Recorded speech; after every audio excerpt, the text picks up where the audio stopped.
Hi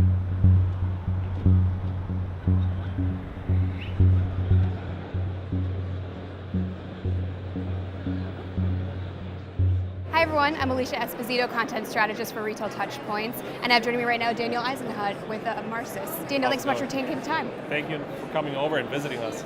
So at NRF, the topic of discussion is always around the customer, how they're so empowered, they're more demanding, so on and so forth.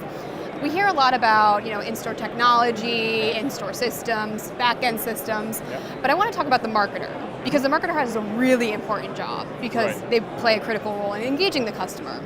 So with all these trends, omni-channel, multi-channel, whatever you decide to call it, how has the role of the marketer changed? So I would we are a 17-year-old company, so we were very, very early in the days back when people were sending simple emails. So the marketer was importing a list, doing some execution, not very advanced analytics. This changed completely over the last year. So the marketer today has a big, big challenge because there's a lot of data. It's hard to really capture the data properly, analyze it in real time, react to data in real time. So these people have a really, really hard job at the moment. Hard budgets to reach, on the other hand. There's a lot of pressure on reaching numbers. So they really have to stay and stick with the new trends that are out there, especially on the technology level.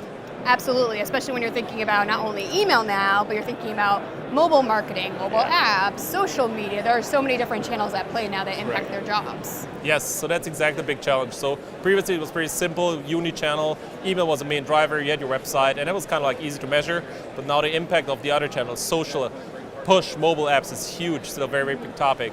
Then the website interaction, especially coming in with recommendation engines across web, email, the mobile app. That's an insane amount of data, and it's really, really hard to steer if you don't have the right tools for it. Yeah, absolutely, especially with more customers demanding personalized experiences. Right. I think Amazon was probably the tipping point, right, with their recommendations on their website and in their emails. So overall, how do you think retailers are doing at creating these personalized experiences using that data to their full advantage? Pretty good question, to be honest, because I think they're still failing. On one end, they have very good technologies, but they're not utilizing them properly. The departments are still very siloed on retailers' end. So there's somebody responsible for email marketing, somebody for SMS marketing, somebody's for their website. So they're not really consolidating the power of their data together and think in a unified profile solution. So they don't see the client as he's the visitor of my brand, but he's visiting my channel email, he's visiting my channel SMS. And they just try to communicate very, very unified in this specific channel, but not across all these channels. It's a very desperate solution for people that, as a client, I think I will not get the same content on an SMS I would get in an email or in a push notification. And that's kind of making them very desperate in the way they react. So they don't really think as a unified approach towards marketing.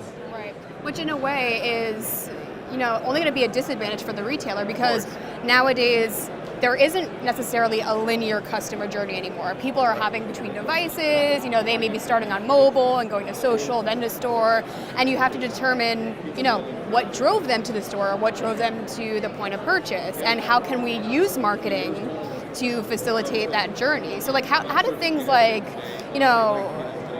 marketing automation and tools like that kind of help you not only understand that journey and how customers are engaging, but be able to serve them the right offer, the right message at the right time. All those things that, is the golden ticket now for marketing. Right. So just explain the challenge very good. So marketers have the questions of who to target, what to send, when to offer, on which channel. That's a regular daily challenge. So now having batch data once a day, this is kind of like what a lot of people are doing. They're synchronizing their data only once a day and then try to react on it, but that's already outdated. So you need systems that talk in real time, synchronize data in real time, and you already have to have business rules that are learning and dynamically adapting every day to the necessity of a recipient.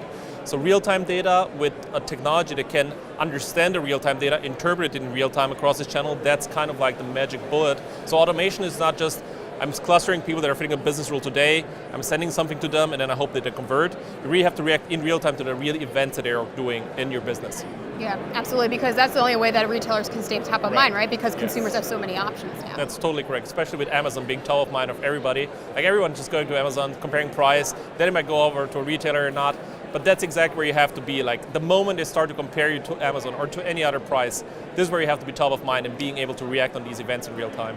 Yeah, absolutely. So do you think this is still early days for retailers in terms of, using marketing automation and being able to not only understand the customer, but be in tune with their journey and be able to respond in that timely fashion? What we see across clients and prospects as well, people talk about automation all day long. It's a typical topic that everybody thinks they doing? So when you're asking any retailer, are you doing marketing automation? You will get always a confident yes. When you ask about the details, how are you really doing it? You will find out a lot of these processes are very manual.